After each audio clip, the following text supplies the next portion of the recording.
एखादी घटना घडली, एखादा गुन्हा घडल्यानंतर त्याची आहे अशी सविस्तर माहिती नोंदवणे, ती पण पोलीस रिपोर्टमध्ये. तर तो जो त्याचा रिपोर्ट बनतो पोलिसांकडे, तर त्याला आपण म्हणतो की FIR. हा केवळ अत्यंत गंभीर गुन्ह्यांमध्येच दाखल केला जाऊ शकतो. मग इन्व्हेस्टिगेशन करायला आम्हाला पैसे लागतील सांगितलं त्यांना. अरे बाप. मग पैसे मागितल्यानंतर ते सरळ गेले सुप्रीम कोर्टमध्ये. भारतीय नागरिक सुरक्षा संहिता 2023 मध्ये खूप कडक गाईडलाईन्स दिलेल्या आहेत, कडक टाईमलाईन्स दिलेल्या आहेत आणि त्या फॉलो करणं त्यांना गरजेचंच आहे. FIR बेसिकली कुठेही डिफाईन केलेला नाही आहे. भारतीय नागरिक सुरक्षा संहितेमध्ये कुठेही त्याची प्रॉपर व्याख्या नाही दिली, पण त्याला महत्त्व खूप आहे.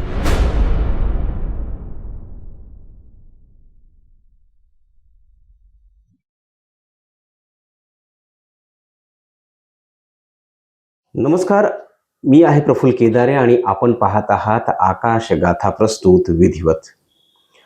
विधिवतचा मूळ प्रामाणिक उद्देशच हा आहे की समाजातील सज्जनांमध्ये कायद्याविषयी आदर आणि आस्था निर्माण करणं आणि दुर्जनांना कायद्याची दहशत भीती निर्माण करणं.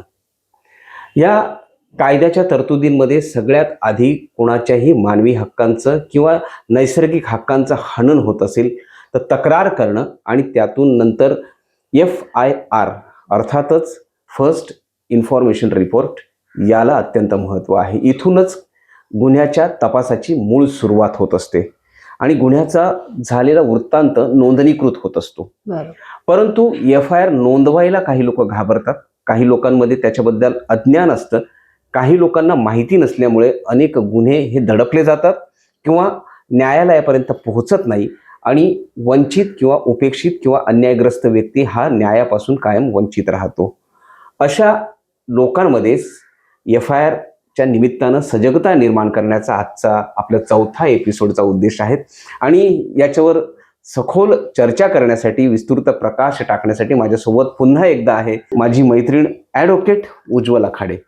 नमस्कार प्रफुल्ल, आणि खूप आनंद आहे की आज पुन्हा आपण विधिवतच्या चौथ्या एपिसोडमध्ये अगदी महत्त्वाच्या विषयावरती चर्चा करणार आहोत, ज्याच्या खरंच तू आता उल्लेख केलास त्याप्रमाणे खूप महत्त्वाचा विषय आहे. सुरुवातच इथून होते सगळं आपले अगदी बरोबर. न्यायाची पहिलीच पायरी आहे गुन्हेगारी शास्त्रामध्ये, तरी त्याला आपण FIR म्हणतो. नेमकी FIR ही कॉन्सेप्ट काय आहे किंवा लोकांना याच्याबद्दल विस्तृत माहिती काय देशील आणि त्याची नोंदवण्याची प्रक्रिया कशी असेल? हो, नक्कीच मला हे सांगायला आवडेल, कारण आपण FIR कुठल्याही लहान मुलापासून मोठ्या माणसांपर्यंत FIR शब्द अगदी व्यवस्थित सर्वश्रुत आहे, सर्वज्ञात आहे.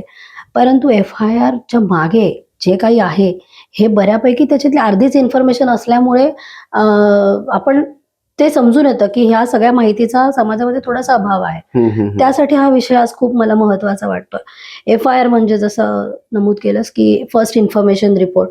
एखादी घटना घडली, एखादा गुन्हा घडल्यानंतर त्याची आहे अशी सविस्तर माहिती नोंदवणे, ती पण पोलीस रिपोर्टमध्ये. तर तो जो त्याचा रिपोर्ट बनतो पोलिसांकडे, तर त्याला आपण म्हणतो की FIR. हा केवळ अत्यंत गंभीर गुन्ह्यांमध्येच दाखल केला जाऊ शकतो, कारण त्याच्या बेसिसवरतीच आपल्या गुन्हेगारीला मोजमाप. NC आणि FIR मध्ये काय फरक आहे? NC म्हणजे नॉन कॉग्निझेबल आणि हा आहे कॉग्निझेबल. कॉग्निझेबल म्हणजे इमिजिएट त्याच्यामध्ये दखल घेण्याची गरज आहे, दखलपात्र गुन्हा आहे. आणि NCR म्हणजे नॉन कॉग्निझेबल रिपोर्ट, ज्याच्यामध्ये अदखलपात्र तर आहे पण गुन्हा नोंदवला जातो, गुन्ह्याची नोंद त्यांच्या रजिस्टरमध्ये होते, त्याचीही चौकशी होते, फक्त ती इमिजिएट नाही होत, त्याच्यासाठी मॅजिस्ट्रेट कडून परमिशन घ्यायला लागते. आणि FIR मध्ये मी म्हणेन की FIR मध्ये छोट्या पायऱ्या आहेत की तुम्ही आधी कोण नोंदवू शकतो तिथून सुरुवात करूया आपण, की ज्याच्यावरती NC मध्ये समज देऊन देखील त्यांना हे केलं जातं, सोडलं जातं. NC मध्ये कसं आहे की नॉन कॉग्निझेबल असल्यामुळे त्याच्यामध्ये मॅजिस्ट्रेटने जसे आदेश दिलेले आहेत त्याप्रमाणे ती केस पुढे पुढे चालेल, त्याप्रमाणे ते गुन्ह्याची कारवाई सुरू होईल. आणि समन्स हा सगळा प्रकार तेव्हाच होतो जेव्हा त्या व्यक्तीचा अगदी चौकशी अंती हे साबित होतं की ती व्यक्ती खरं संशयित आढळते आहे किंवा त्याची जी साक्ष आहे ती खूप या गुन्ह्यामध्ये इम्पॉर्टंट आहे, तेव्हाच ते समन्स हे जारी केलं जातं. अच्छा, पण म्हणजे FIR नोंदवून घेण्यासाठी सुप्रीम कोर्टाच्या काय गाईडलाईन्स आहेत किंवा त्याची प्राथमिक पोलिसांची जबाबदारी काय जबाबदारी. प्रामुख्याने? मी ना थोडंसं पुन्हा आपण जसं आपण सगळ्या विधिवतच्या कार्यक्रमांमध्ये इतिहासापासून सुरुवात करतोय, थोडंसं मला वाटतंच की इतिहासामध्ये थोडंसं बघणं गरजेचं आहे. कारण त्याच्या मागे हे जे काही संशोधनं झालेली आहेत, त्याच्या मागे जे काही बदल झालेले आहेत, ते का झालेत आणि ते किती इम्पॉर्टंट आहेत, ज्याचा आपण खरं मध्ये फायदा घ्यायला हवा आहे. आणि त्याचा अभाव असल्यामुळे आपण जे म्हणतो की न्याय मिळायला उशीर होतोय, निकालाला उशीर होतो आहे, तर मग त्या गोष्टींना जर का तुम्हाला ह्या माहिती नाहीये तर तुम्हाला त्यांचा अंदाज नाही येणार. जसं आता एक छोटीशी आपण पुन्हा एकदा केस सांगून सुरुवात करूया. एक ललिता कुमारी नावाची, म्हणजे ललिता कुमारी वर्सेस स्टेट ऑफ यूपी ची केस आहे. ही 2013चीच आहे पुन्हा ही केस. आणि ह्या केसमध्ये खरंच खूप मोठी जडणघडण घडली ह्या FIRच्या क्षेत्रामध्ये. जेव्हा त्याच्यामध्ये एक मायनर मुलगीचं मी हे उदाहरण मुद्दामून घेत आहे की आता परवा पण मी ऐकलं की 36 तासामध्ये 8 मुलं गायब, म्हणजे बेपत्ता होत आहेत. तर मग ह्या सगळ्या ज्या गोष्टी होत आहेत हे खरंच कॉग्निझिबलच आहे आणि ह्याचा FIR होणं गरजेचं आहे. ह्या केसमध्ये ह्या मुलीचे वडील गेले होते FIR नोंदवायला, ती मुलगी गायब झाल्यावर.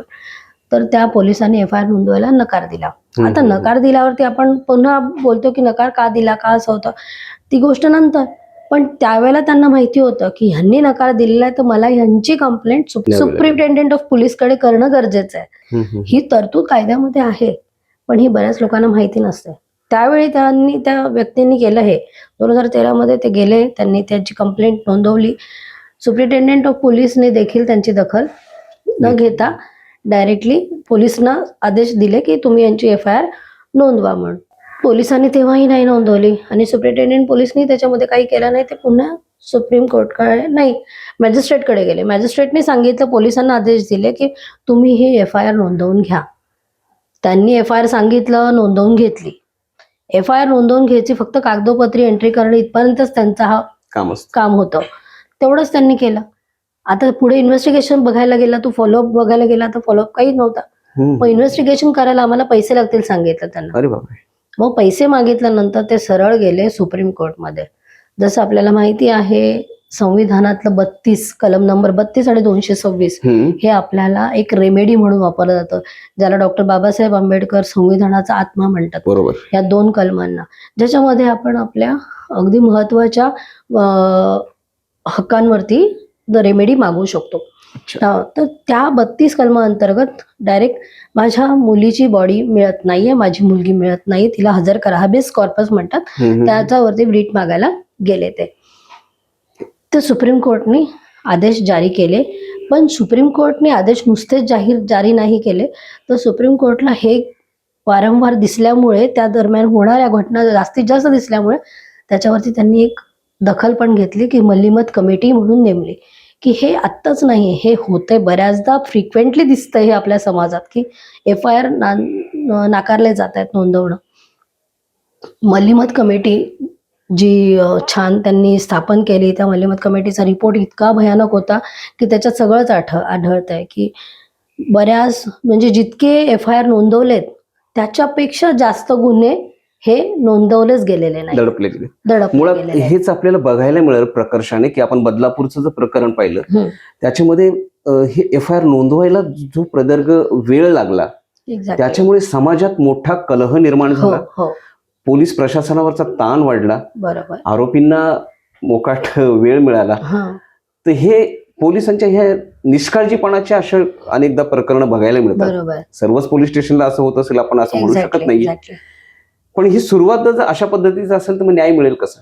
बरोबर, अगदी महत्वाचा प्रश्न विचारलास. कारण हा इथल्या भागातला तरी खूप मोठा म्हणजे एक भीती पण आहे याच्या मागे की FIRच नोंदवली नाही तर काय, आणि पोलीसच असं त्याच्यामध्ये सामील असतील तर काय.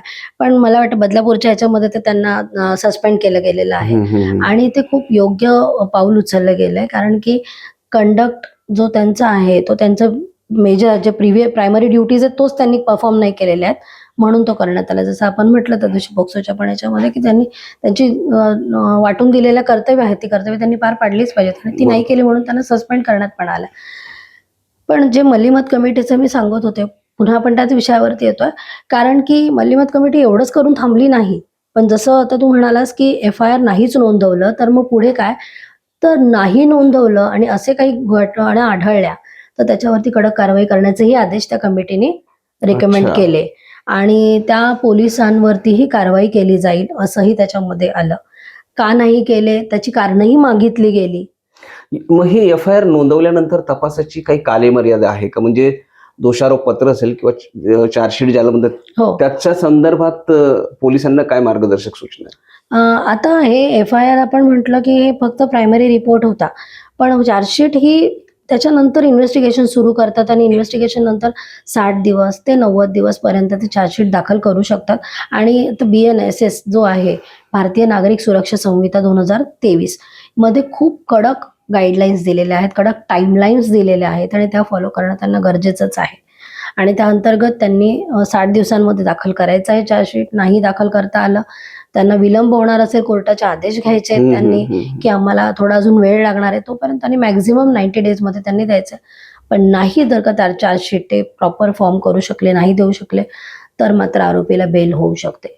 कारण कोर्टाकडे ठाम पुरावा पाहिजे, एकतर ठाम कारण हवं आहे की त्या आरोपीला तिथे का बरोबर, आपण बरोबर. ठेवतो आहे. आणि प्रायमा फेसी असेल, जसं गंभीर गुन्ह्यांपैकी असेल, तर शक्यतो त्याच्याकडे खूप कडक शिस्तीने बघितलं जातं कोर्टाकडून पोलीस स्टेशनच्या चौकशीला सुद्धा. मग हे एफ-आय-आर नोंदवण्याबाबत म्हणजे ज्यांनी नोंदवली, फिर्यादीला कोणकोणते हक्क आहेत त्याच्या संदर्भात? फिर्यादीने तर जसं आपण स्टेजेस बघतो की एफ-आय-आरच्या, की फिर्यादीने सुरुवातीला त्या पोलीस स्टेशनमध्ये आपल्या हद्दीच्या पोलीस स्टेशनच्या पोलीस ऑफिसरकडे जायचं आहे. हकीकत मांडायची. हकीकत व्यवस्थित मांडायची आहे. पण बऱ्याचदा असं होतं ना प्रफुल्ल, की त्या लोकांना हकीकत मांडण्याची ती मेंटॅलिटी नसते. नुकताच तो गुन्हा घडलेला आहे. मानसिक, शारीरिक अवस्था ती पाहिजे. मारामारी असू दे, खुनाचं असू दे, कोणीही किडनॅपिंगचं असू दे. त्या व्यक्तीची समोरची मानसिक, शारीरिक पात्रता काय आहे? अनेक प्रकरणांमध्ये म्हणजे फिर्यादी सांगतो काय, आणि नोंदवलं काहीतरी वेगळंच जातं, असंही होतं. आणि वाचून दाखवावी लागते. त्यांच्याकडे गेल्यानंतर ती पूर्ण.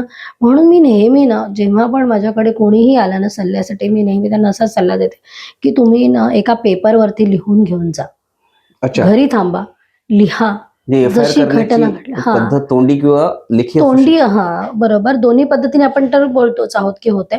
पण त्यांनी नीट लिहून घेतली तर त्याचा फायदा काय होतो, की त्यांना ती हकीकत पूर्ण मांडता येते. शकते. प्रत्येक स्टेजवरती मुद्दा सुटत नाही. मुद्दा सुटत नाही. प्रत्येक स्टेजवरती आपण गुन्हा जेव्हा साबित करतो, काय म्हणतो आपण त्याला, प्रिपरेशन, इंटेन्शन, मोटिव्ह, त्याचा हेतू काय आहे गुन्ह्याचा, त्याच्यामध्ये तयारी काय काय होती, मानसिक तयारीने केला गेलेला आहे का, विकृती कुठे दिसते किंवा क्रूरता कुठल्या लेवलपर्यंत आहेत. तर ह्या सगळ्या स्टेजेसवरती त्याचा फायदा होतो आणि सेक्शन्स अट्रॅक्ट करतात.